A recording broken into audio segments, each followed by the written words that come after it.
इस बार विधानसभा का नाम है अंता, और अंता का मतलब होता अंत करना। कांग्रेस और भारतीय जनता पार्टी का अंता से आप अंत कर दो। मारवाड़, शेखावाट और बीकानेर डिवीजन के अंदर और शेखावाटी में हम 28 के अंदर इन दोनों पार्टियों का अंत कर देंगे, ये मैं विश्वास आपको दिलाना है। देखिए, इच्छा तो ठीक 2-2 घंटे हम सब आपके बीच बोलते, समय कम है। और नरेश ने भी एक दिन ड्यूटी लगाई, मेरे को आपको ज़्यादा तंग नहीं करूंगा, एक दिन आना मेरे लिए। वैसे तो मेरी पूरी टीम इनके साथ है। सब चुनाव देखा मैंने, जब हेलीकॉप्टर यहाँ 2 चक्कर आपका जोश देखे मैंने, वही 2 राउंड ले अंता के अंदर, तो ऊपर से दिख रहे थे, छतों पे पेड़ों पे भी बैठे थे बच्चे, टंकी पे चढ़े हुए थे सारे के सारे। और ऐसा जोश और जज्बा, और सर्व समाज 36 कौम के लोग जो 11 बजे से लेके अभी 4:30 बजे तक हिले नहीं डुले नहीं, मातृशक्ति बड़ी तादाद के अंदर यहाँ बैठी है। मुझे दुख होता है जब हाडोती अंचल, जहां से भारतीय जनता पार्टी का उदय हुआ था, बीजेपी की शुरुआत हाडोती अंचल से हुई। हमारे साइड में तो बीजेपी कोई जानता ही नहीं था पहले। मेरे जिले में तो मेरे पिताजी झंडा लाए थे, मुझे पकड़ाया, मैंने उनको हटाया, और बाद में जो आपकी हाडोती की रानी थी उससे लंबा संघर्ष हमने किया, और रानी को तो हटा दिया, लेकिन रानी के बदले फिर भजनलाल का अवतार हुआ राजस्थान के अंदर, ये भी आपने देखा होगा। आज मैं भजनलाल के खिलाफ ज़्यादा नहीं बोलूँगा, नरेश को काफ़ी ब्राह्मण वोट दे रहे हैं मुझे लग रहा है ऐसा।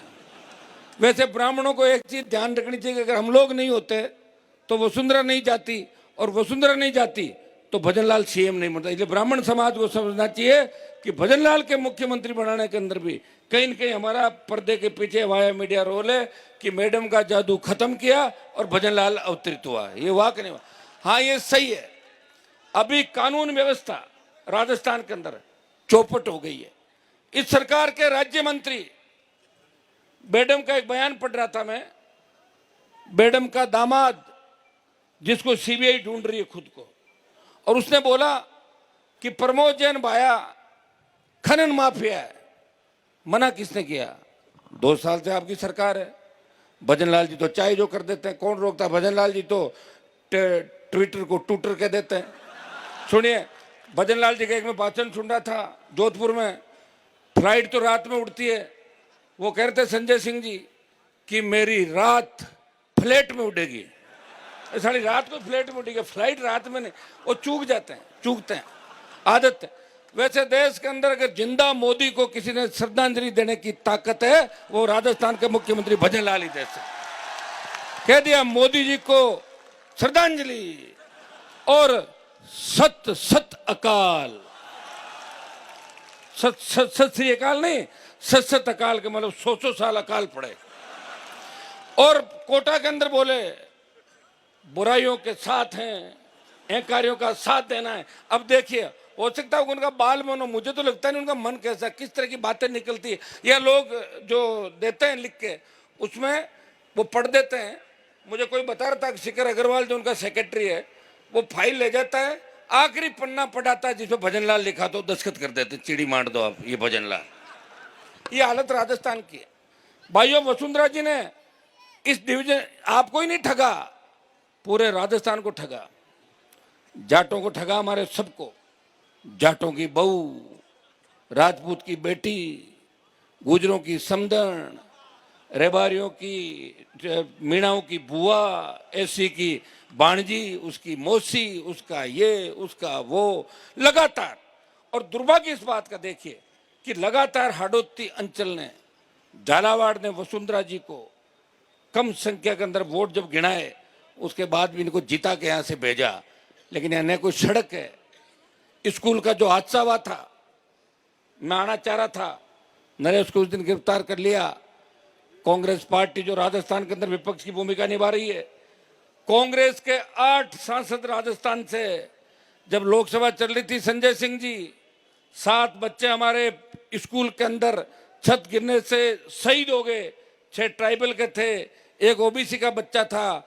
8 कांग्रेसी लोकसभा के अंदर एक शब्द नहीं बोले। अगर लोकसभा के अंदर भी नरेश ने मुझे टेलीफोन किया, अंदर से मैसेज किया, भाई साहब इस मामले को उठाना है।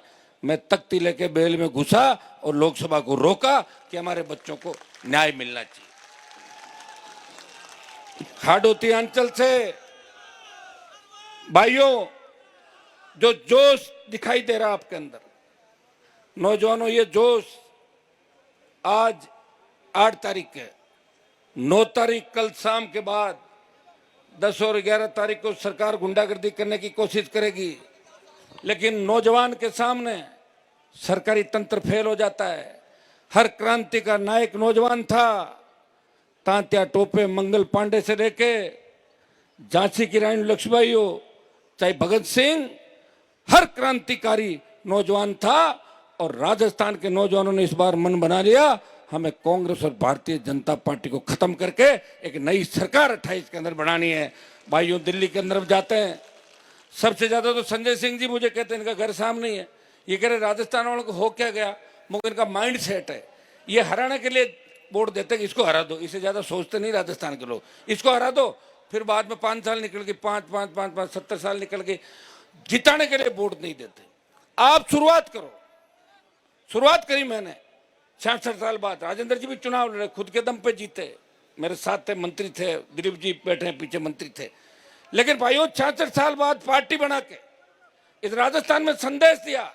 और जब देश का किसान तकलीफ के अंदर था, हरियाणा, यूपी, पंजाब के अंदर किसान बिलों के बारे में लोगों को समझ थी, और वहां के किसान और मेरे समाज के जब लोग मेरे पास आए, उन्होंने कहा हमारे नेताओं के जंग लग गई, हनुमान जी आप किसान के बेटे हो, मोदी की सत्ता को ठोकर मारो। भाइयों, मैं चाहता तो अमित शाह मोदी के साथ मंत्री बन के और यहाँ घूमता आराम से, लेकिन मेरे भाइयों को जब दुख में देखा तो मोदी की सत्ता को ठोकर मार के 70 दिन शाहजहांपुर हाईवे पे आपने देखा होगा, उसको जाम किया और सत्ता को ठोकर मार के सड़कों पर आपके साथ रहा। जब देश की सेना को ठेके पे दे दिया, सबसे ज्यादा झंडे के साथ अगर आंदोलन के अंदर कूदा और सेना के सम्मान की लड़ाई सबसे ज्यादा कोई लड़ता हुआ नजर आता है, आपका भाई सेना के सम्मान के अंदर अग्निवीर व्यवस्था को खत्म करके उन हमारे पूर्व की भांति सेना भर्ती हो, ये हमेशा मुझे आपने देखा होगा। बात हाडोती अंचल की आई, बात अंता की आई, मारवाड़ का पुराना रिश्ता है। हमारे नेता तो भाषण उल्टे देते थे, जब हमारे अकाल पड़ जाते थे तो कमा के खाने के लिए आते थे कोटा डिवीजन के अंदर। यहाँ की जमीनें अच्छी थी और बहुत अच्छा रिश्ता मारवाड़ और हाडोती अंचल का रहा। लेकिन दुर्भाग्य से आज जिस तरह कांग्रेस और भारतीय जनता पार्टी मिलकर यहाँ काम कर रही है, प्रमोद जैन भाया से लेके धारीवाल जी से लेके 15 जो उदाहरण नरेश ने बताए, ये हाडोती में ही काम नहीं कर रही है, ये हर जगह काम कर रही है। जब खींवसर का उपचुनाव था राजस्थान के अंदर, जब उपचुनाव हुए, देश के गृह मंत्री ने कहा कि हनुमान को किसी भी कीमत में नहीं जिताना है, हनुमान को किसी भी कीमत में नहीं जिताना है। तो डोटासरा को दिल्ली बुलाया और बीजेपी के बड़े नेता के घर पे मीटिंग हुई कि आपको पेपर लीक के मामले में जेल भेजेंगे या फिर सीटें निकलवाओ बीजेपी की। तो उसने कहा जहाँ जहाँ कहो टिकट दे दूंगा मैं और जमानत जब्त भी करा लूंगा। 4 टिकट देके जमानत जब्त करा ली अपने। ये हुआ भाई राजस्थान के अंदर है।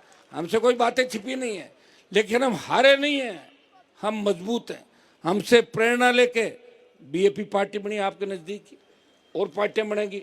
हम तो चाहते हैं कि राजस्थान के अंदर हर अंचल के अंदर अगर एक मजबूत नेता तैयार हो जाए, आप नरेश को तैयार करो हाडोती के अंदर। नरेश हाडोती से आता है, शेखावाटी के बैठे राजेंद्र जी, दिलीप जी हमारे बैठे, संजय सिंह जी को भी ले आएंगे। इस बार कहाँ जाएंगे, हमारे साथ रहेंगे सपा वाले और सारे आप वाले। राजस्थान में इनका तो साथ रहना ही है भाई, आप भी तो यहाँ सपोर्ट करोगे सारे। और राजस्थान में बहुत बड़ा बदलाव हो सकता है। वसुंधरा जी वैसे सीएम इन वेटिंग, अभी भी इच्छा उनकी है कि मैं फटाक से सीएम बन जाऊंगी। लेकिन मैडम का भी क्या, देखो कितने बुरे दिन आए। किसी ने सोचा क्या कि वसुंधरा भजनलाल की पर्ची खोलेगी? सुना किसी ने? भाई मैं तो अगर होता तो पर्ची को या तो निगल जाता या फाड़ के फेंक देता, मेरा नाम ले लेता। मेरा नाम है दिल्ली से, क्या कर लेता कोई? वो क्या कर लेता? हो जाते, ताड़ी बज जाती, हो गया सारा। तो अब बताओ वसुंधरा पे क्या बीती होगी। और मैडम अब क्या भला कर लेगी? अंता में कह रही कि मेरी इज्जत का सवाल है। अरे कितनी बार इज्जत रखी है आपकी राजस्थान के लोगों ने। मध्य प्रदेश से आप आए, जिस झांसी की रानी लक्ष्मीबाई की हत्या करवाई गई, तुम लोगों को क्या उपाधियां मिली, तुम्हारे परिवारों के नाम आए, और राजस्थान के अंदर किस तरह लूट, चाहे 9TB के घोटाले की बात हो, प्रताप सिंह जैसे लोग, शांति धारीवाल जैसे लोग, इस हाडोती से मुझे लगता है कि राजस्थान में दूसरी जगहों से तो चोर आते हैं, हाडोती से डाकू जीत के जाते हैं कांग्रेस भारतीय जनता पार्टी के अंदर, और वो डाका डालते हैं राजस्थान की जनता के हक और अधिकार पे। भाइयों, राष्ट्रीय लोकतांत्रिक पार्टी का गठन हमने किया किसान की कर्ज माफी को लेकर, सशक्त लोकायुक्त बने राजस्थान के अंदर, मुख्यमंत्री, मंत्री और विधायक अगर भ्रष्टाचार करे उसको पकड़ के अंदर डाल दे। भारतीय आदिवासी पार्टी के विधायक को तो पकड़ लिया क्योंकि वो आदिवासी था, किसान का बेटा था, लेकिन बीजेपी कांग्रेस के बहुत से विधायकों को मैं जानता हूं जिनके साइकिल नहीं थी, कोई रामलीला में रोल करता था पुराने जमाने के अंदर, आज पार्टियों के नेता बने हुए, और उनकी जांच कौन करेगा भाई बताओ मुझे? कोई जांच नहीं करने वाला। अभी नारा जो राजेंद्र जी ने दिया, चोर चोर मोसेरे भाई, बीजेपी और कांग्रेस आई, चोर चोर मोसेरे भाई, एक सांपनाथ, दूसरा नागनाथ, नरेश को यहां से जिताओ, इनकी फन कुचलना आवश्यक हो गई। मैं इतना ही विश्वास आपको दिलाता हूं कि अगर नरेश जीतता है तो हमें सबसे बड़ी ताकत मिलेगी। मुझे तो दुख होता है, मैं किरोड़ीलाल जी मीणा के साथ था लंबे समय तक राजस्थान के, तो उनको लेके घूमता था मैं, मेरा उनसे काम नहीं था, उन्होंने मेरा यूज कर लिया, मेरी बड़ी बड़ी 5-5 लाख की रैलियां दिखा के दिल्ली में कह दिया देखो ये मेरे साथ है सारे लोग, और 2-3 मुकदमों से बचाव करके घुस गए अंदर। अब इसके पीछे पड़े। मैंने मैसेज कराया किसी से, मेरी तो बात होती नहीं है, मेरे को तो देखो क्या क्या बोला आपने, सुना था सारा, फिर भी मैं चुप हो गया क्योंकि मीणाओं से बहुत प्यार करता हूँ मैं। यूनिवर्सिटी कॉलेज के ज़माने से मीणा समाज के बच्चे मेरे साथ थे जिताने के लिए, तो मैंने कहा भाई डॉक्टर साहब बड़े हैं और इनको अच्छा महकमा नहीं मिला, इसलिए फर्स्टेड है कह सकते हैं, फ्रस्ट्रेशन में आदमी बोल भी देता, बुजुर्ग है, और दूसरे दिन उनको बात समझ आई होगी। लेकिन मुझे लगा था कि नरेश के खिलाफ इस बार वो अंता नहीं जाएंगे, क्योंकि नरेश को मैंने किरोड़ीलाल जी के लिए उड़ते हुए पुलिस की लाठियां खाते हुए 20 बार देखा है, 20 बार इसको देखा बराबर। अच्छा डॉक्टर साहब अगर नई पीढ़ी को तैयार नहीं करेंगे तो फिर क्या डॉक्टर साहब अमर होंगे क्या? 1000 साल उम्र है क्या डॉक्टर साहब की? यहाँ तो जो आया उसको जाना है, पता थोड़ी लगता है कब कनेक्शन कट जाए। तो नए बच्चों को तैयार करो। हमारे नेताओं ने भी नए बच्चों को तैयार नहीं किया, ये तो मैं आ गया, इन्होंने पुरानी सारी दुकानों के शटर बंद किए और नए नेता तैयार किए हर जगह। ये तो भाग गया मुझे लग रहा है, उड़ गया अपने वाला।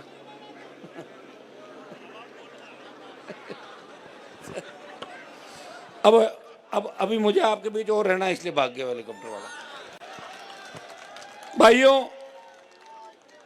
इस चुनाव के अंदर मैं पर दिन अंता की रिपोर्ट ले रहा था, पर दिन 25 से शुरू हुए लोग कि नरेश के 25,000 आएंगे, फिर 30,000, 35,000, 40,000, आज 60,000 प्लस पे नरेश। 2 दिन और मेहनत करोगे ठीक रहेगा तो 60 का 75,000 की ओर चला जाएगा। ये जैन जी जो नेपाल के अंदर क्रांति लेके आई, इस वर्ल्ड के बड़े बड़े देशों के अंदर आपने देखा होगा कि नौजवानों के भीतर कौन सी आग है। नौजवान इस व्यवस्था को बदलना चाहता है।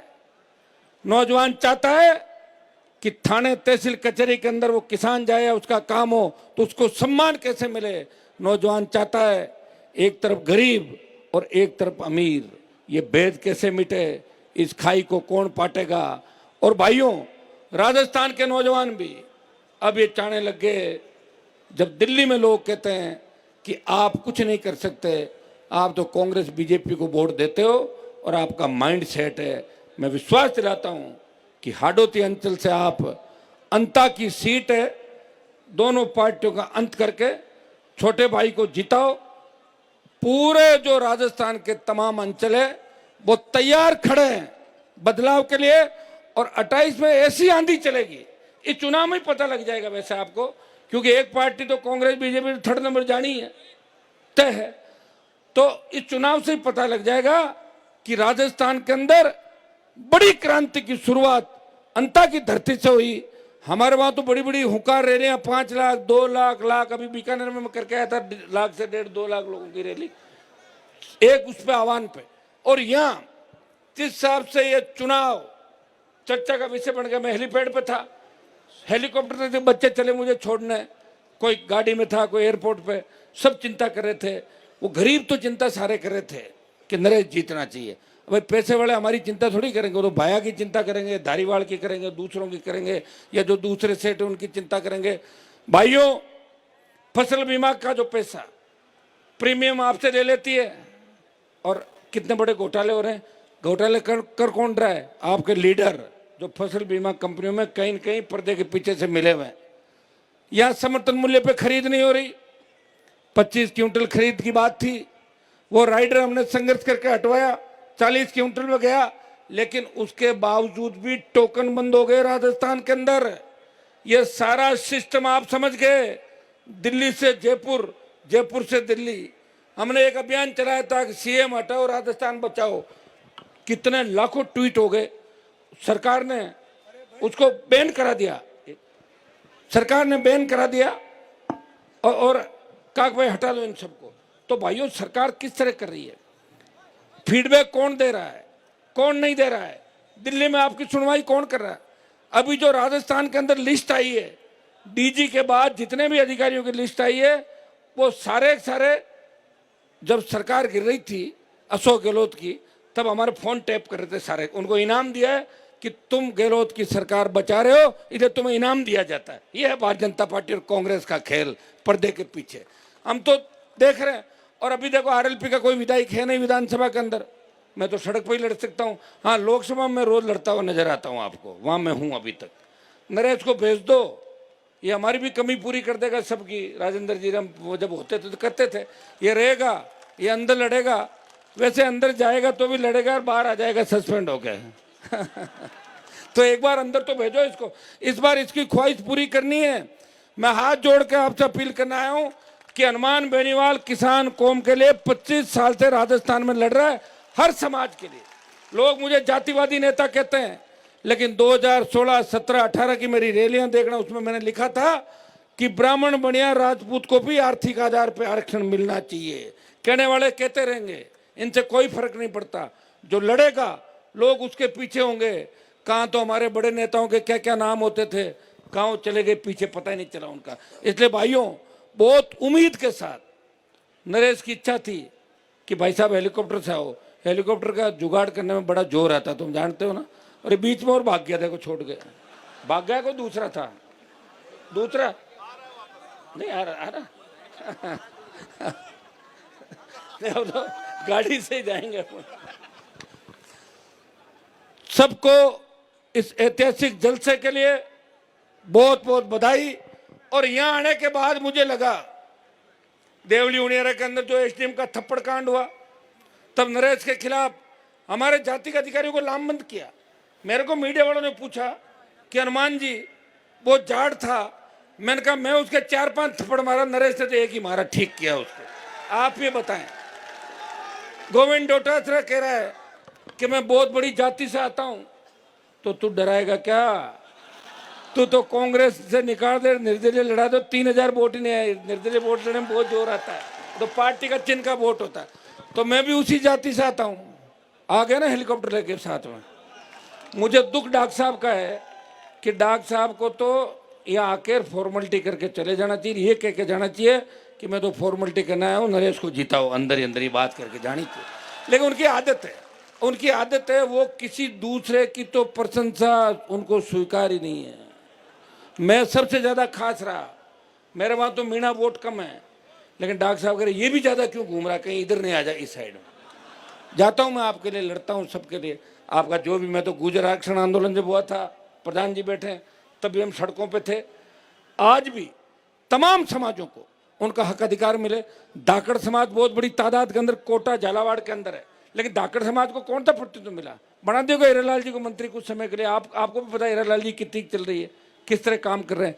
धाकड़ समाज, सर्व समाज, यहाँ पे मीणा, गुजर, धाकड़, आपका जो एसी का, बाबा साहब के सपने कैसे पूरा करोगे, बताया ना इन्होंने सारे। तो मिलजुल के शोषित पीड़ित तबका, जाट समाज, राजपूत समाज, तमाम समाज, ब्राह्मण, बनिया, सर्व समाज। देखिए आजादी का आंदोलन जब चला था तब सारी जातियां आई थी, और जब बड़ी लड़ाई आ जाती है तो छोटी लड़ाइयों को छोड़ के बड़ी लड़ाई के लिए सारी जातियां मिलकर लड़ाई लड़ती है। लड़ी कोरोना के खिलाफ आप तो ये सोच लो, इस कांग्रेस और भारतीय जनता पार्टी को हाड़ौती की धरती से भगाना है। अंता आप दे दो नरेश को और राजस्थान दे देंगे हम आपको, इतना ही विश्वास।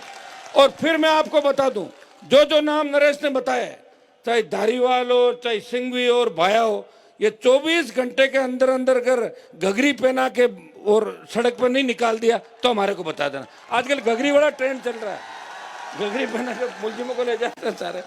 ये हम आपके लिए कर सकते हैं, आप सबको इस ऐतिहासिक कार्यक्रम के लिए। और मैं तो गदगद हो गया, संजय सिंह जी भी गदगद हो गए। आना तो हम दोनों को साथ था, आए अलग अलग, लेकिन हमारा मकसद, मिशन, जो मंच पे बैठे हम सबका एक ही मिशन और एक मकसद है कि राजस्थान में बदलाव हो। इन दोनों पार्टियों को घर बिठाएं, तीसरी ताकत खड़ी करें और तीसरी ताकत की शुरुआत हाड़ौती की धरती से आप लोगों को करनी है। और मेरा भी मान और सम्मान रखना, मैं आपके लिए लड़ रहा हूं हमेशा। किसान कर्ज माफी की बात हो, चाहे खरीद की बात हो, चाहे दूसरे मामले हो, इस प्रदेश में जहां भी आवश्यकता पड़ती है, हनुमान बेनीवाल आपके हक और अधिकार के लिए हमेशा लड़ता हुआ नजर आता है। इस लोकसभा के अंदर, विधानसभा के अंदर सत्ता को ठोकर मार के सड़कों पे मंत्री नहीं संतरी बन के आपकी सेवा की। और आगे भी आपको विश्वास दिलाता हूं, इस प्रदेश के अंता के हाड़ौती के किसान का जहां पसीना बहेगा वहां खून दे के भी मैं आपके उसको हक और अधिकार दिलाऊंगा। इतना विश्वास मैं आपको दिलाता हूं। भाई नरेश मीणा की 11 तारीख को 6 बजे तक आपको इसी ताकत के अंदर एक एक व्यक्ति को सोशल मीडिया के माध्यम से, दूसरे माध्यमों से एक चीज का ध्यान रखना, लोग आपको उकसाएंगे, कोशिश करेंगे झगड़ा करे, ये करे वो करे। चुनाव आपके पक्ष में है, एक एक वोट पहुंचना चाहिए और पूरी ताकत के साथ लग जाओ। और अंता के सर्व समाज से मैं अपील करता हूं कि अगर हमने आपके लिए कुछ इस राजस्थान को दिया है 25 साल के अंदर, तो हाथ जोड़ के हमारी अपील है, हम सब मंचासीन नेताओं की अपील है कि सारे भाई, कांग्रेस बीजेपी को तो रोज जिताते हो और हराते हो, और भाया तो और आगे हो जाएगा। घनी चोरी कर ली, क्या करोगे, पूरी रेत खा गया राजस्थान की, बजरी खा गया। और बीजेपी का जो पकड़ के लाए कैंडिडेट, इनको भी बन भी जाए तो क्या कर लेगा, घने लल्लू बैठे बीजेपी के अंदर, कौन पूछता है। तो नरेश को भेजो और हमारा मान और सम्मान रखो। हम हमेशा आपके लड़ते रहेंगे। एक नारा लगाए, जय जवान, जय जवान, इंकलाब।